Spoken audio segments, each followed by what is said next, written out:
एक रिसर्च में निकला कि सीहोर वाला महाराज कहता है कि एक बेलपत्र शंकर जी पे चढ़ी हुई खाओ, शिव जी पे चढ़ा हुआ जल पियो, उसका आखिर लोगों की स्वास्थ्य में कैसे लाभान्वित हो रहा। तब निकला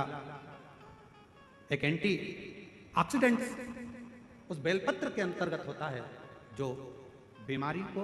दूर भगा देता, रोग दूर भगा देता। हम तो यहां तक कहेंगे अगर कोई व्यक्ति को पेट की प्रॉब्लम हो, डॉक्टर को दिखा रहे हो, एसिडिटी से जुड़ी हुई प्रॉब्लम हो, कब्ज की हो, या कोई पेट से जुड़ा हुआ कोई भी प्रॉब्लम हो, बेलपत्र में भरपूर मात्रा में फाइबर होता है। बेलपत्र में भरपूर मात्रा में फाइबर होता है। अगर शिवजी पर चढ़ी हुई एक बेलपत्र यदि अवधूतेश्वर महादेव का नाम लेकर प्रतिदिन अगर खाया जाए, कब्ज हो, पेट का प्रॉब्लम हो, या अन्य गैस का, अपाच का, एसिडिटी का कुछ भी प्रॉब्लम हो, यदि अवधूतेश्वर महादेव का नाम लेकर एक बेलपत्र सुबह सुबह शिवजी पे चढ़ा खाना प्रारंभ कर दो, 15 दिन में मालूम पड़ जाएगा कि आपको एसिडिटी हो ही नहीं सकती, कब्ज का प्रॉब्लम हो ही नहीं सकती, गैस का प्रॉब्लम हो ही नहीं सकती। एक बेलपत्र, क्योंकि बेलपत्र के एक पत्ते में भी फाइबर की मात्रा बहुत ज्यादा मात्रा में, भरपूर मात्रा में फाइबर बेलपत्र में होता है।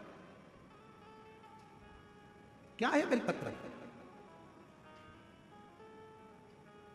सारी समस्या का हल शिवजी के एक लोटा जल में क्या है?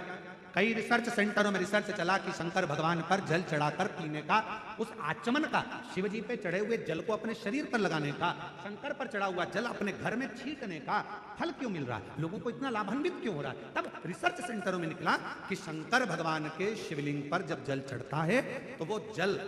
चारों तरफ घूमकर उत्तर की ओर जाता है, और वो जल जब हम पीते हैं या हमारे घर पर उसका प्रोक्षण करते हैं, छींटते हैं, तो हमारे घर से दुख, तकलीफ, कष्ट सारे ग्रह अनुकूल होते चले जाते हैं और हमारा आनंद सुख बढ़ता चला जाता है, बढ़ता चला जाता है।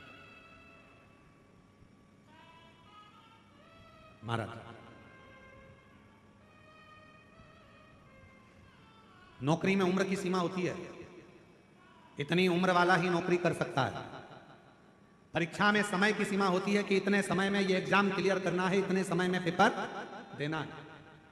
नौकरी में उम्र की सीमा होती है, परीक्षा में समय की सीमा होती है,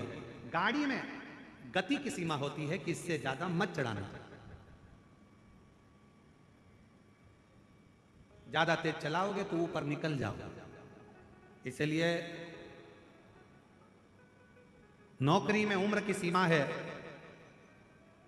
महाराज परीक्षा में समय की सीमा है, गाड़ी में गति की सीमा है, पर मेरे शंकर भगवान की अविरल भक्ति की कोई सीमा नहीं है, शिव की करुणा की कोई सीमा नहीं है, शिव की दया की कोई सीमा